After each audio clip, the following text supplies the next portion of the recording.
આણંદ વડોદરા નજીક જે મહીસાગર નદી પર જે બ્રિજ તૂટવાની ઘટનાને લઈને હાલ ન્યૂઝ 18 ગુજરાતીની ટીમ દાહોદના અલગ અલગ વિસ્તારમાં છે। ત્યારે હાલ અમે ઊભા છીએ મંડાવ ગામે, જ્યાં આપને બ્રિજની જે સ્થિતિ બતાવવાનો પ્રયાસ કરીશું। સ્થિતિ એવી છે કે જે બ્રિજ જે પિલર પર ઊભું છે, 4 પિલરમાંથી જે 3 પિલર નબળા થવા પામ્યા છે, 3 પિલર નીચેથી નબળા થઈ ચૂક્યા છે અને અત્યંત ખરાબ સ્થિતિમાં આ બ્રિજ જોવાઈ રહ્યો છે। કારણ કે તંત્ર દ્વારા અહીં જે જાળી લગાડી દેવામાં આવી છે, પરંતુ જાળી જે કેટલું યોગ્ય ઉપાય છે તે એક મોટો સવાલ ઊભો થવા પામ્યો છે। કારણ કે અહીંથી હજારો વાહન દિવસભરમાં પસાર થતા હોય છે અને હજારો વાહન પસાર થતા હોય છે, ત્યારે જો ઉપર જાળી લગાડીને શું મતલબ, અથવા તો ઉપર રિસર્ફેસિંગ કરીને શું મતલબ। હાલ નીચે જે આ બ્રિજના આપ દ્રશ્યો જોઈ રહ્યા છો કે જે બ્રિજના 4 પિલર હોય છે, 4 પિલરમાંથી 3 પિલર જે છે નબળા પડી ચૂક્યા છે અને બ્રિજ સમગ્ર એક પિલરની ઉપર ઊભું હોય તેવા દ્રશ્ય સર્જાઈ રહ્યા છે। ત્યારે હાલ કહી શકાય કે તંત્ર દ્વારા અહીં માટી પૂરણથી જે આ બ્રિજને ઢાંકવાની કામગીરી કરી રહ્યા છે, ત્યારે કેટલું યોગ્ય છે એક મોટો સવાલ ઊભો થવા પામે છે। લોકો કહી શકે કે અહીંયાથી જીવના જોખમે અત્યારે પસાર થવા માટે મજબૂર બનવા પામે છે, ત્યારે તંત્ર દ્વારા આનું વહેલી તકે યોગ્ય સમારકામ કરવામાં આવે તેવી લોક માંગ પણ ઉઠવા પામી છે। આપણે આ બ્રિજને નીચે ફોટા પાડ્યા છે, આ બધા અંદર ખાડા પડી રહ્યા છે, તો એ કાલ ઉઠીને કઈ ઘટના બની જાય તો શું આપણે કરીશું? એના માટે તઈ વડોદરામાં એક બ્રિજ હમણાં આને લગભગ 2 દિવસ બી નથી થયા, તઈ આવી ઘટના બની છે, એવી ના બને એવી હમણાં સરકારને વિનંતી છે। કેટલા ટાઈમથી આ બ્રિજ આવો છે? આ બ્રિજ તો ખબર નથી, પણ એમ તો ઘણો ખાસો ટાઈમ થઈ ગયો છે। આનો મટીરિયલ બધું ખવાઈ ગયું છે, બરાબર। આ બ્રિજ તૂટવાની તૈયારી થઈ રહી છે અને આને કોઈ સારા માણસને કોન્ટ્રાક્ટને આપી દો તો સારી રીતે મટીરિયલ નાખશે તો રહેશે, નહીં તો આ કોઈ માણસોને લેતા જાય અને અહીંયા આને પલને ઠૂંડે વારે ખાડો પડ્યા કરે છે। તો એક બાઇક ઉપરથી બેરી પડી પાછળથી, તો એ મરી ગઈ, મગજમાં વાગી ગયું। પછી બીજી વખત એક ભાઈ મહિના પછી બીજી પડી ગઈ, એ બી મરી ગઈ, મગજમાં વાગી ગયું। આના બે કેસ બનેલા છે આ પલને ઠૂંડે, અને તિરાડ પડી અને બહુ ઊંડો ખાડો પડી જાય છે, બસ। અને જે વડોદરામાં ઘટના બની તો પેલા પાદરા વાળા પુલ છે તૂટ્યો, તો એક મારુતિ ગઈ તે ગપાક દિન કૂદી ગઈ, પેલકી રિસ્કા ગઈ, ફેર 2 મારુતિ ગઈ, એ ગપાક દિન કૂદી ગઈ, ટેન્કર વાળો હાલતો હોય એને બ્રેક માર દેતો, તે પેલો પેસેન્જર બેઠેલો હતો એને મોતરાઈ ગયું, ડ્રાઈવરે તે બરાબર ઉભી રાખી। એવી ઘટના દાહોદમાં ના બને, આવી બનવી નહીં જોઈએ। આ દાહોદમાં આવો નહીં બને, આન બરાબર કોન્ટ્રાક્ટ નહીં આલો અને આવું બી બની જાય, આ વડોદરામાં બને એવું ને એવું બની જાય, આ પલે આખો હલ્લે।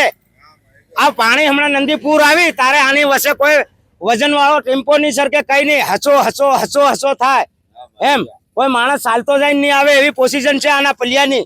જો પાણી વધારે આવે તો શું થાય? આ તૂટી જાય, આ ખોદાઈ ગયું નીચે, આ નીચે પોપડા હીટે અને લોખંડનો હરિયો જરે દેખાતો નથી, કીટ ખાઈ ગઈ છે। અહીંથી હજારો વાહનો નીકળે છે ને આ આપણે વડોદરામાં ઘટના બની છે, તો આ તમે રિપેરિંગ કામ કરી આપશો ને? તંત્રથી હું આશા રાખો છો બ્રિજમાં હું રિપેરિંગ કામ? તંત્રથી તો આ આપણે વડોદરામાં થઈ ઘટના, તો એના કારણથી તમે બ્રિજનું રિપેરિંગ કામ કરાવી દેશો એમ? છેલ્લા કેટલા સમયથી આ બ્રિજ આવો છે? આ તો ઘણો સમય થઈ ગયો હતો। અને અહીંથી આ રોડ કઈ બાજુ જાય છે? અહીંથી તો MP મધ્યપ્રદેશ સુધી જાય, તો ઘણા હજારો વાહનો આવે અહીં બાજુ। જે વડોદરામાં ઘટના થઈ, બ્રિજ તૂટી ગયો, આ બ્રિજને પણ સુધારો કરવા કંઈ બી કરવું પડે। આ ઘણા વર્ષથી આવું જ છે, તૂટે એવું થઈ રહ્યું છે। આ રોડ બી એવો હતો, આજે બનાવ્યું પાછું આ રોડ કર્યો છે, તો આ રોડ પાછું રિપેરિંગ માટે કંઈ બી કરી શકે। હજુ આ કેટલા વર્ષ થઈ ગયા આના બ્રિજને, તો કંઈ બી અત્યારે શું માંગ કરો છો? આ નવો બનવો જોઈએ હવે। આ બ્રિજ ખકડ ભબડ થાય છે અને એને સારો કરવામાં, એની સારી કામગીરી કરવા માટે આગળ કરવા માટે આવશે, રિપેરિંગ કરવામાં સારું રિપેરિંગ કરે એવું કરવા। તમે અહીંથી નીકળો છો દરરોજ? આ દરરોજ નીકળ્યો છે અમે અહીંથી, કેવી પરિસ્થિતિ છે અત્યારે? ખરાબ પરિસ્થિતિ છે એકદમ, ઉપર જમ્પિંગ મારે છે આખો। આ રોડ ક્યાં જાય છે?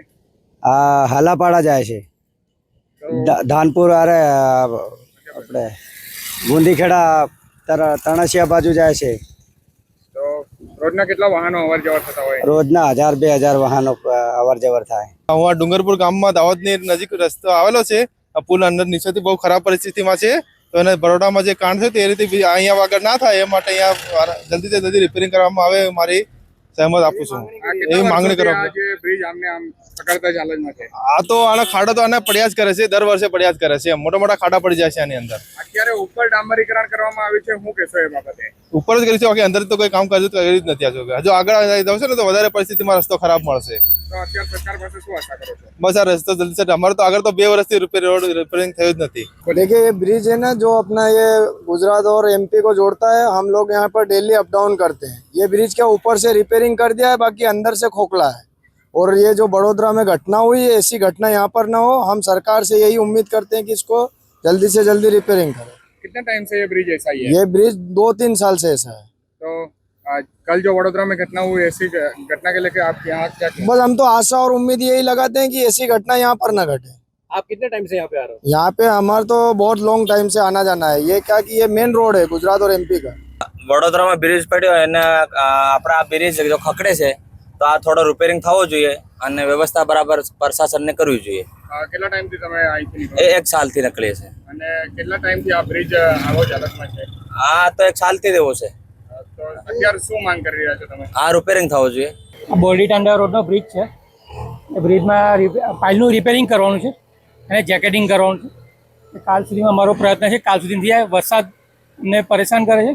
વરસાદને કારણે અટકી ગયું છે કામ.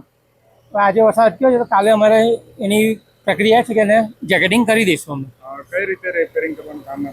એ આરસીસી કોન્ક્રીટથી અમારે એને જેકેટ કરવાનું છે. ફરમાં મૂકવાના છે. ફરમાની ફરતે અંદર જેકેટિંગ કરવાનું છે. દાહોદ વહીવટીતંત્ર દ્વારા જે અહીંયા બ્રિજની ઉપર ડામરીકરણ કરી દેવામાં આવ્યું છે, પરંતુ સવાલ એ ઊભો થઈ રહ્યો છે કે બ્રિજની ઉપર ડામરીકરણ શા માટે કરવામાં આવી રહ્યું છે?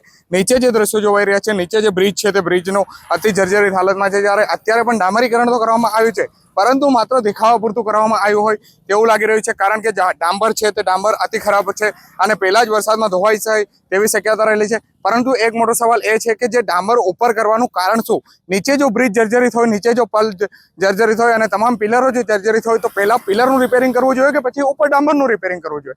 તે એક મોટો સવાલ ઊભો થવા પામે છે. સૌરભ ગેહલોત, ન્યૂઝ 18 ગુજરાતી, દાહોદ.